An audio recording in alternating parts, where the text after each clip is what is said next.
Hello दोस्तों, आज मैं आपको शिव पुराण के श्रवण की विधि तथा श्रोताओं के पालन करने योग्य नियमों का वर्णन करती हूँ। ध्यानपूर्वक सुने। महाप्रज्ञ व्यास शिशुस्त जी को प्रणाम कर अपना ध्यान शिव श्रोताओं की श्रेष्ठ आपके महान गुण वर्णन करने योग्य है।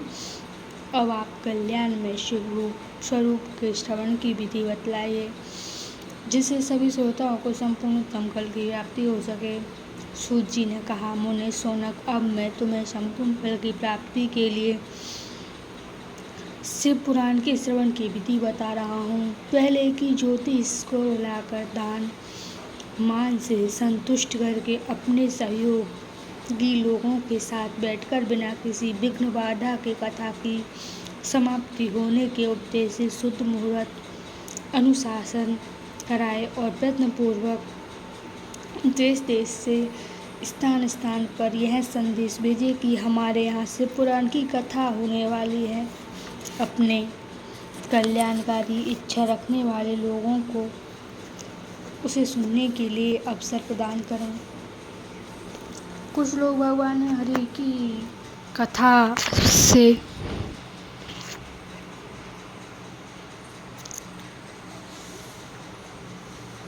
बहुत दूर दूर पड़ गए हैं, किंतु स्त्री शूद्र आदि भगवान शंकर की कथा कीर्तन से वंचित रहते हैं। उन सबको भी सूचना हो जाए, ऐसा प्रबंध करना चाहिए। देश देश में जो भगवान शिव के भक्त हैं तथा शिव की कथा के कीर्तन और श्रवण के लिए उत्सुक हो, उन सबको आनंद पूर्वक बुलाना चाहिए और आए हुए लोगों का सब प्रकार से आदर सत्कार करना चाहिए। शिव मंदिर में, तीर्थों में, मन प्रांतों में अर्थात घर में शिव पुराण की कथा सुनने के लिए उत्तम स्थान का निर्माण करना चाहिए। केले के खंबे से सुशोभित एक ऊंचा कथा मंडप तैयार कराएं। उसे सब ओर से फल पुष्प आदि से तथा सुंदर चौदों से बेस से अलंकृत करें और चारों ओर से ध्वजा पताका लहराएं। तरह तरह के सामानों से सजाकर सुंदर शोभा संपन्न बना दे। भगवान शिव के प्रति सब प्रकार से उत्तम भक्ति करनी चाहिए।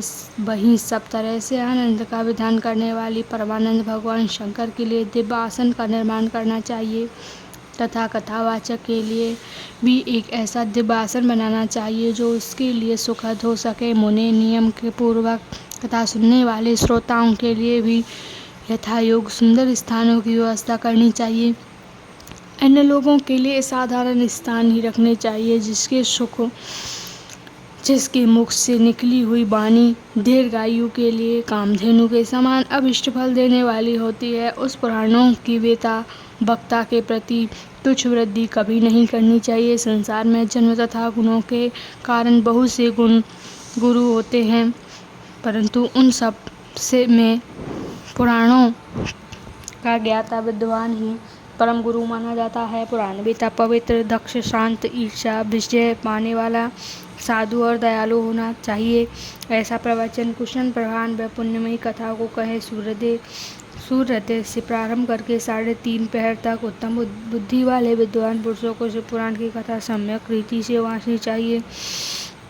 मध्य काल में 2 घड़ी तक कथा बंद रखनी चाहिए, जिससे कीर्तन में अवकाश पाकर लोग मल मूत्र त्याग कर सके। कथा प्रारंभ के दिन में एक दिन पहले व्रत ग्रहण करने के लिए वक्ता को शौर करा लेना चाहिए। जिन दिनों कथा हो रही हो उन दिनों प्रयत्नपूर्वक प्रातःकाल सारा नित्य कर्म संक्षेप ही कर लेना चाहिए। वक्ता के पास उन्हीं सहायता के लिए एक दूसरा वैसा ही विद्वान स्थापित करना चाहिए। वह भी सब प्रकार से संतोष निर्भर करने में समर्थ हो और लोगों को समझाने में कुशल हो। कथा में आने वाले विद्वानों की निवृत्ति के लिए गणेश जी का पूजन करे। कथा के स्वामी भगवान शिव जी की विशेष शिव पुराण की पुस्तक की भक्ति भाव से पूजा करे। पश्चात उत्तम बुद्धि वाला श्रोता तन मन से शुद्ध एवं प्रसन्न चित्त हो आनंद पूर्वक शिव पुराण की कथा सुने। जो वक्ता और श्रोता अनेक प्रकार के कर्मों से भटक रहे हों, काम आदि 6 कारकों से युक्त हो, स्त्री में आसक्ति रखते हो, पाखंडपूर्ण बातें करते हो, वे पुण्य के भागी नहीं होते। जो लौकिक चिंता तथा धन, ग्रह एवं पुत्र आदि की चिंता को छोड़कर कथा में मन लगाए रहते हैं, उन शुद्ध बुद्धि पुरुषों को उत्तम फल की प्राप्ति होती है। जो श्रोता श्रद्धा से भक्ति से युक्त होता है, दूसरे कर्मों में मन नहीं लगाते हैं, मौन, पवित्र एवं उद्देश्य शून्य होते हैं, वे ही पुण्य के भागी होते हैं। सूची बोले, सोनक, अब से पुराण सुनने का व्रत लेने वाले पुरुषों के लिए जो नियम है, उन्हें भक्ति पूर्वक सुने, नियम पूर्वक। इस श्रेष्ठ कथा को सुनने से बिना किसी विघ्न बाधा के उत्तम फल की प्राप्ति होती है, और जो लोग दीक्षा से रहित हैं, उनका कथा श्रवण में अधिकार नहीं है। अतः मुने कथा सुनने की इच्छा वाले सब लोगों को पहले वक्ता में दीक्षा ग्रहण करनी चाहिए। जो लोग नियम से कथा सुने, उनको ब्रह्मचार्य से रहना चाहिए। भूमि पर सोना, पत्ते में खाना, प्रतिदिन कथा समाप्त होने पर ही अन्न ग्रहण करना चाहिए। जिससे शक्ति हो, वह पुराण की साप्ताहिक उपवास करे, शुद्धता पूर्वक भक्ति भाव से उत्तम से पुराण को सुने। इस कथा का व्रत लेने वाले पुरुष को प्रतिदिन एक ही बार हविष्यान्न भोजन करना चाहिए। जिस प्रकार से कथा श्रवण का नियम सुखपूर्वक सज सके, वैसे ही करना चाहिए। घनिष्ठ अन्न, दाल, चना, घनिष्ठ अन्न, दाल, जला अन्न, सेम, मसूर, भाप, दूधी तथा बासी अन्न को खाकर कथा व्रती पुरुष कभी कथा को न सुने। जिसने कथा का व्रत ले रखा हो, वह पुरुष प्याज, लहसुन, हींग, गाजर, मादक वस्तु तथा असीम कहीं जाने वाली वस्तुओं को त्याग दे। कथा व्रत लेने वाले पुरुष काम, क्रोध आदि 6 विकारों को, ब्राह्मणों की निंदा को तथा पतिव्रता और शांतजनों की निंदा को भी त्याग दे। कथा व्रती पुरुष प्रतिदिन सत्य, सोच, दया, मौन, सरलता, विनय तथा हार्दिक उदारता इन सद्गुणों को सदा अपनाए रखे। श्रोता निष्काम हो या सकाम, वह नियम पूर्वक कथा सुने। सकाम पुरुष अपनी अभिष्ट कामनाओं को प्राप्त करता है और निष्काम पुरुष मोक्ष पा लेता है। दरिद्र, क्षय का रोगी, पापी, भाग्यहीन तथा संतान रहित पुरुष भी इस उत्तम कथा को सुने। काक, वंध्या आदि को 7 प्रकार की दुष्टा स्त्रियां हैं, वे तथा जिनका गर्भ गिर जाता है, वह भी इस कथा को, शिव पुराण की कथा, उत्तम कथा सुननी चाहिए। मुने, स्त्री हो या पुरुष, सबको यत्न पूर्वक विधि विधान से शिव पुराण की कथा, यह उत्तम कथा सुननी चाहिए। महर्षि, इस तरह से पुराण की कथा के पाठ एवं श्रवण संबंधित यज्ञोपवीत की समाप्ति होने पर श्रोताओं को भक्ति एवं प्रयत्न पूर्वक भगवान शिव की पूजा की भांति भांति पुराण वस्तु की पूजा करनी चाहिए। तदंतर विधि पूर्वक वक्ता का भी पूजन करना चाहिए। पुस्तक को आच्छादित करने के लिए नवीन एवं सुंदर वस्ता बनवावे और उसमें बांधने के लिए दृढ़ एवं दिव्य डोरी लगावे, फिर उनका विधिव्रत पूजन करे। मुनि श्रेष्ठ, इस प्रकार महान उत्सव के साथ पुरुष पुस्तक और वक्ता की विधि पूर्वक पूजा करे। वक्ता की सहायता के लिए स्थापित किए हुए पंडित का भी उसी के अनुसार धन आदि के द्वारा उससे कुछ ही कम सत्कार करें।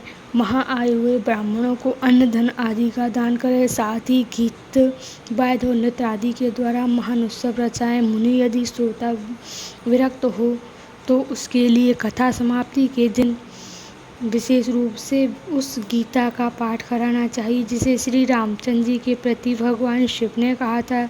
यदि श्रोता गृहस्थ है तो उस वृद्धिमान को उस श्रवण कर्म की शांति के लिए शुद्ध हवन द्वारा होम करना चाहिए। मुनि, रुद्र संहिता के प्रत्येक श्लोक द्वारा होम करना चाहिए अथवा गायत्री मंत्र में होम करना चाहिए, क्योंकि वास्तव में यह पुराण गायत्री में ही है, अर्थात शिव पंचाक्षर मूल मंत्र में हवन करना चाहिए।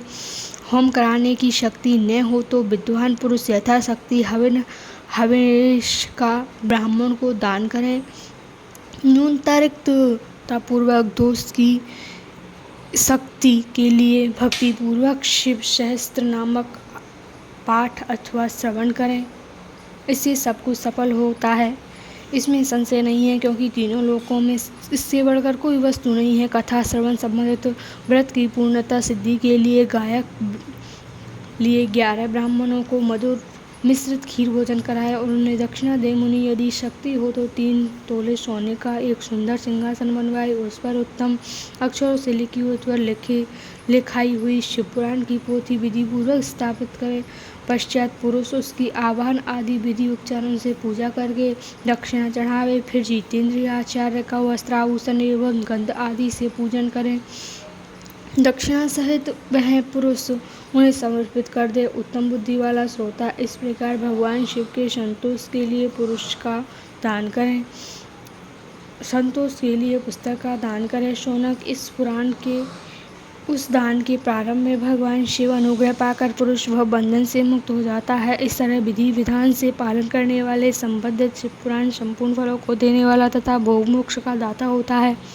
मुझे शिव पुराण का यह सारा महत्व जो संपूर्ण अविष्टों को देने वाला है, मैंने तुम्हें कह सुनाया। अब और क्या सुनना चाहते हैं वे श्री शिव पुराण समस्त पुराणों के भाल का तिलक माना गया है। यह भगवान शिव को अत्यंत प्रिय है, रमणीय है तथा भव रोग का निवारण करने वाला है। जो सदा भगवान शिव का ध्यान करते हैं, जिनकी वाणी शिव के गुणों की स्तुति करती है और जिनके दोनों कान उनकी कथा सुनते हैं, इस जीव जगत में उन्हीं का जन्म लेना सफल है। वे निश्चित संसार सागर से पार हो जाते हैं। भिन्न भिन्न के प्रकार के समस्त गुण जिनके सच्चिदानंद घन में स्वरूप का कभी स्पर्श नहीं करते, जो अपनी महिमा के जगत में बाहर और भीतर भासमान है तथा जो मन के बाहर और भीतर प्राणी तथा मनोवृत्ति प्रकाशित होते हैं, अत्यंत आनंदमय रूप शिव को शरण लेता है। बोलो भोलेनाथ की जय। तो ये हुआ शिव पुराण का महत्व। उसकी शिव पुराण कथा को इस प्रकार कैसे करना चाहिए, इस कथा में मैंने आपको सभी प्रकार से बताया। ब्राह्मणों को दक्षिणा देनी चाहिए, विधि पूर्वक कथा का श्रवण करना चाहिए और व्रत रखने वाले पुरुष को मतलब रात की बनी हुई रोटी बासान नहीं खाना चाहिए और प्याज, लहसुन, हींग, गाजर, मादक वस्तु आदि असीमा होती है जिनका त्याग करना चाहिए। कभी किसी का पर क्रोध नहीं करना चाहिए, अपने मन को शांत रखना चाहिए, किसी से मिथ्या भाषण नहीं करना चाहिए। तो ये था इस कथा में। वीडियो को अंत तक देखें और पसंद आए तो लाइक करें और अपने दोस्तों में शेयर करें और कमेंट में जय भोलेनाथ ज़रूर लिखें।